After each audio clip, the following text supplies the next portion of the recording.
The locals here are not happy. They are really wanting to get rid of, this plan by Mirvac. It doesn't sound like it's the council that's actually pushing this so much. It seems like it's more Mirvac trying to obviously get into the area. But the moment they do, it changes the nature of the area. So I hope you find this interesting, and I hope you find this gives you ideas if something similar is happening in your area. Now, council in Oatlands is basically looking at a proposal on Oatlands Golf Course, and a lot of locals here are very upset. I'm here with member for Parramatta, Andrew Charlton.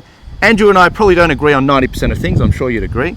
And Andrew's actually raising a lot of issues about this and articulating that on a local level.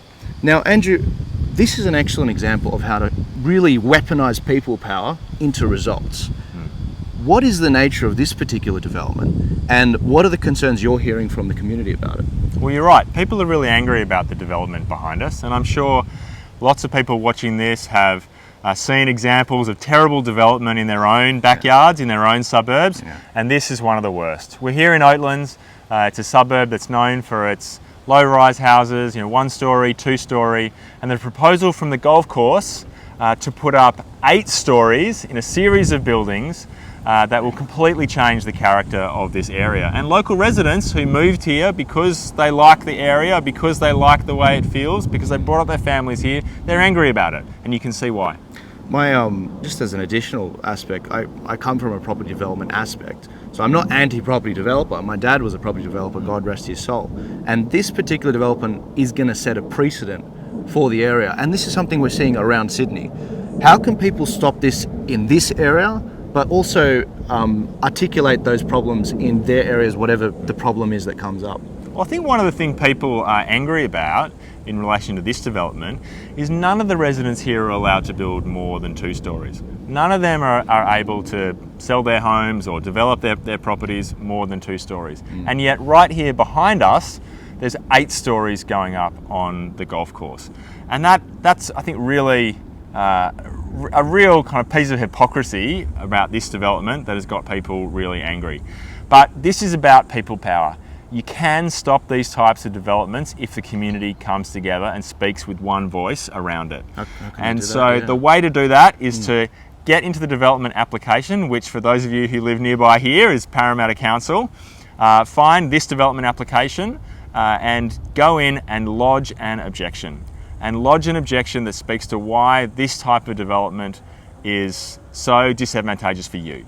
What is it going to affect in the local area? And people have spoken to me about the traffic, they've spoken to me about the character of the area, they've spoken to me about apartments overlooking their homes, many issues, and they need to go in there and make their voice heard, because if you get enough voices, people will listen and this will change. Beddington Road has always been a really bad road, especially at peak hour time with taking kids to school. If you use Beddington Road, are you able to make a submission in this particular case? Absolutely. Anybody who uses Beddington Road can make a submission. If you've grown up in the area, if you're familiar with the area, if you live here, if you don't live here but you are familiar with it or do use the road, you can make a submission. So everybody who cares about this should get in and make their own submission. And what's the due date for that specifically? So everything's got to be in by February the 9th, so time is short, and as many people as we get in, as much people power as we can get behind this, making sure their voice is heard will make a big difference. Right, and let's be honest, can people beat this? Like, is it actually possible to smash this? They can. This is something which has been not approved yet, and when it was provided with the conditional guidelines, there were 9 areas that were of concern. And if those areas aren't dealt with in this development, then it will not get approved. So it's really important that people go online, find those 9 areas. You can find them on the Facebook page Save Oatlands. Make sure that their objections speak to those 9 areas, because if this doesn't meet those 9 criteria, it won't go ahead. Look, Andrew, thank you so much. As I said, you weren't my first choice at the federal election, but you have my absolute respect for sticking out for the community out here. There's a number of members of Parliament on a state, federal and local level, they're not speaking up. And I do believe we actually happen to be in the seat of Dominic Perrottet, and I haven't heard him make a peep on this. Hasn't said a word about it. And so, look, I challenge you, Dominic Perrottet, come out here, talk to the people, actually see what's going on, do some door knocking, and humble yourself to hear what their concerns are, because there's a lot of people in Sydney, not just in your electorate, that are having these similar problems, and they really want to actually be heard and to not be run roughshod over. Andrew, thank you so much for your time. Thanks very much. And Cheers. people can go to the Save Oatlands Facebook page. You'll find all the information there, how to lodge an application, what those 9 criteria are.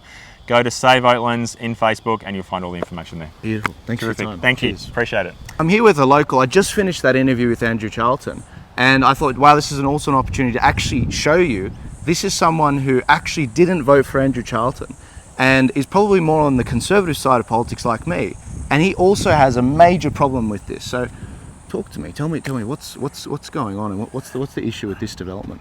I think the major problem with it, Joel, is that the local community has not been consulted on this at all until just recently, after it was all fait accompli. Yeah. The whole thing, as anybody who lives in the Oatlands area will know, it's a low-rise, family-orientated place to live. It is not a high-rise suburb, and as far as I'm concerned, should never be a high-rise suburb.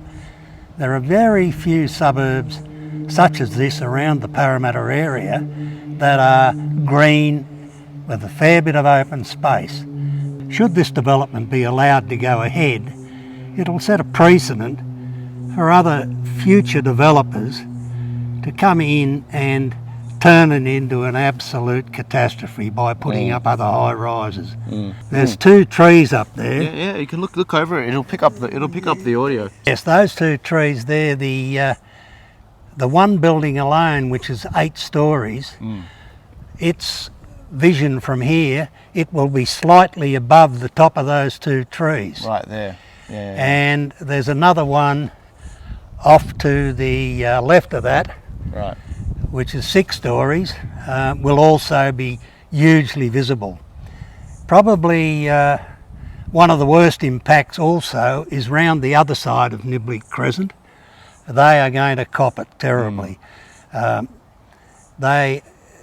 have changed their plans from the original one at the insistence of the Sydney Central Planning Panel to cut back 2 buildings which were behind the houses at the top of Niblick Crescent from 5 stories, and they are now 14 3-storey villas.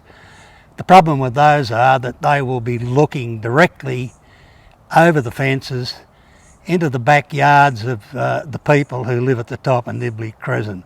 They, I feel very, very sorry for. Right. The whole development will create an absolute disaster for the area. Beddington Road is used as a throughway for an enormous amount of traffic during peak hours.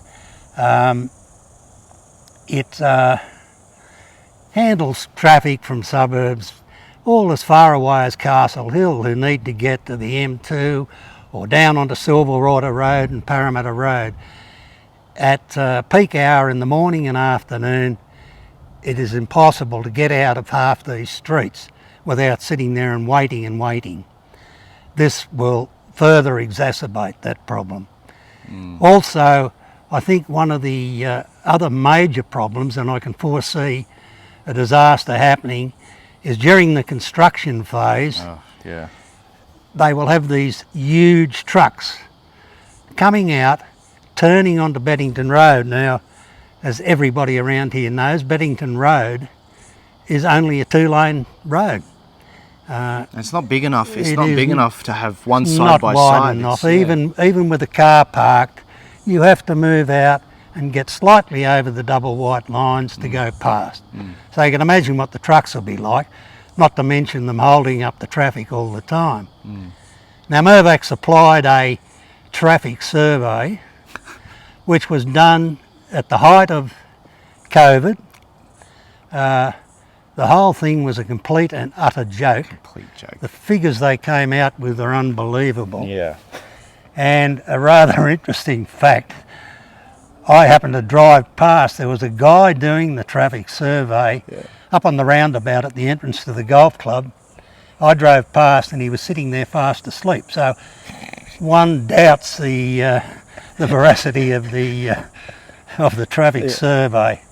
And it's bad there. I've been there for a very long time, especially when school's on at 8 a.m. It is a disaster. Yep. It goes all the way down to the roundabout. Yep. There are, around in the Oatlands area, there are a lot of people who send their children to private schools, Tara and King's School.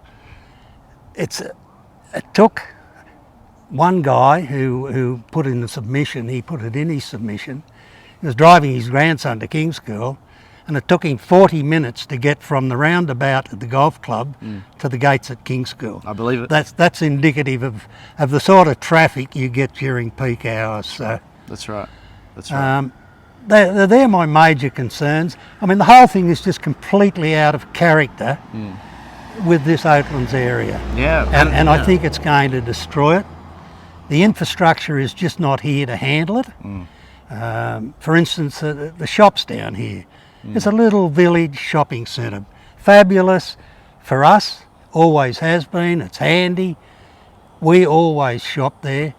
But can you imagine with another possible 300 residents up there trying to get down and park there? Parking's hard enough as it is at the moment, let alone with this monstrosity being built.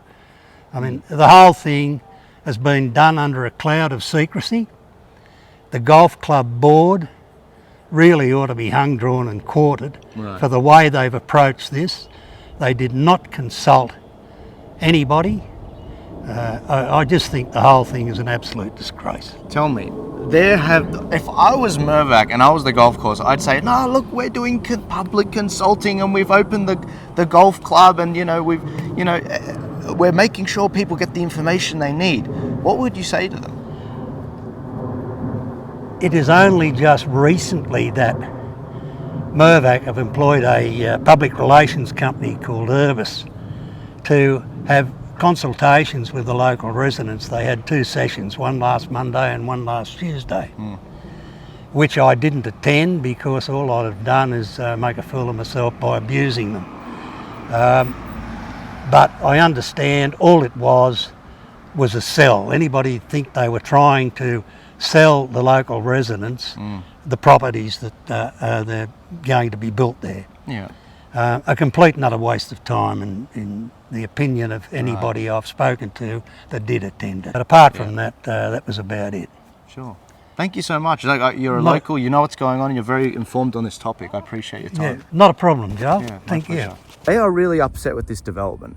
I think that this is something that a lot of people can reconcile with in their areas. Everyone knows a development that's being considered by council, being considered by the state, that just runs roughshod over the nature of the area. This is an excellent story, and I'm curious to see if the people can actually beat this. I think they can. Andrew Charlton says he reckons they can too, and I think that they don't even need that many submissions to really cause a big ruckus. I mean, we're only talking like a bit over 100, and it becomes a big deal. I think they've already reached 100 submissions. And so, look, let's see what happens. I'm going to probably release this as soon as I can, but the locals here are not happy. They are really, really wanting to get rid of this plan by Mirvac. It doesn't sound like it's the council that's actually pushing this so much. It seems like it's more Mirvac trying to obviously get into the area. But the moment they do, it changes the nature of the area. So anyway, I hope you find this interesting, and I hope you find this gives you ideas if something similar is happening in your area.